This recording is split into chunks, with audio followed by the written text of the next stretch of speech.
Hello and welcome to Rambles About Stuff. In this video, I would like to talk about labels. Now, the thing is, I'm going to be honest. I'm doing this video even though I don't really care about the topic anymore. It's just that originally, and this was about 10 years ago, I had this project of creating a channel called Rants About Stuff. I was very angry at the time.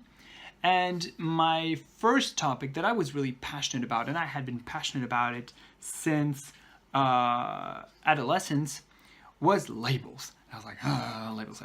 And, as time went on, my point of view changed, and now I don't really care about labels that much.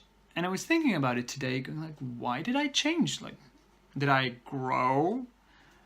Well, maybe a little bit, but I don't think that's all that happened. Things really changed. The thing is, now back when I was a teenager, for example, when it came to sexual preference, there were 3 labels: heterosexual, homosexual, and bisexual. Now we have a bunch of other labels. We have asexual, demisexual, pansexual, my favorite label. And I think the list goes on. And I don't care. Basically, the thing is, once we came up with the label pansexual, I was like, yes, the world has folded in on itself, and I love it. Because it's kind of a non-label. Same thing with gender identity. Back in the olden days of yore, we had the label, the transsexuals. And which, let's face it, was not a nice label, because the implication was that it was not normal. Why am I saying this? The thing is, back in the olden days of yore, even if the label cis something existed, which I don't think it did, I don't remember anyone using it. Nobody used it. And the thing is, if someone was trying to say something close to cisgender, they would use the word normal. That's really the word that people would use, at least in the 90s. I remember it vividly. You were either normal or the transsexuals. And so, yeah, I remember my reaction to labels in the 90s was a reaction to how we were using them. And part of what changed, the things that changed, was that we started creating new labels. Some people decided to create more labels, more nuanced labels, and little by little, it actually changed what labels were. So that affected how I view them. Then there was also something else. The bullshit acknowledgement moment for me, which is when I realized that in certain situations, now you might hear a noise, that's my dog.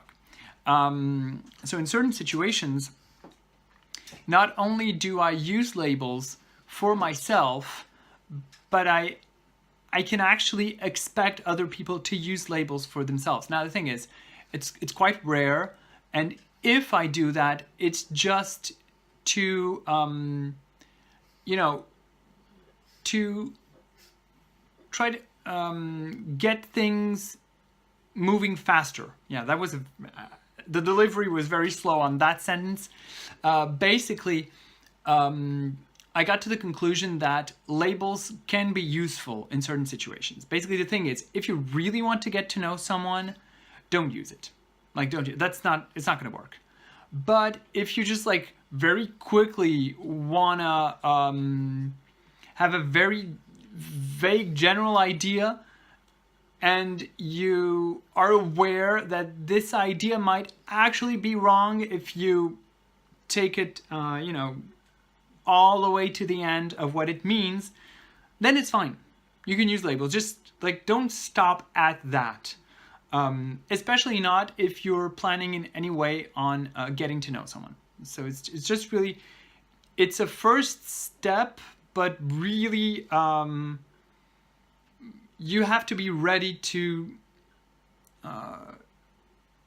ignore it pretty quickly, or have that first step be contradicted pretty quickly.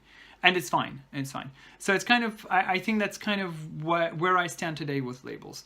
They can be useful if you're in a rush and you don't really care. The problem I think with labels is when we think that they could in any way be enough to define someone. I think that's kind of the issue. So part of the solution, we're actually already there. It's creating more labels, more and more nuanced labels, which kind of, throw kind of throws off everybody's game. And it's fun, I like it. Or using labels that people don't know. Or also, asking people, what do you mean by that?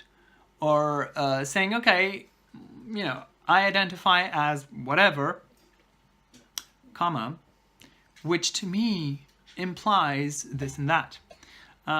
So that, that's about it. Ultimately, I think there's one thing that hasn't really changed over the years, is that, if somebody asks you, whatever it may be, and because, it can work with sexual orientation or preference. Some people actually use the word preference instead of orientation. I think preference is actually better. Gender identity, gender expression, and I would argue even nationality. For example, in my case, I have dog noises. So in my case, I actually have 2 nationalities, and it's a complicated question when people ask me how I identify in terms of nationality.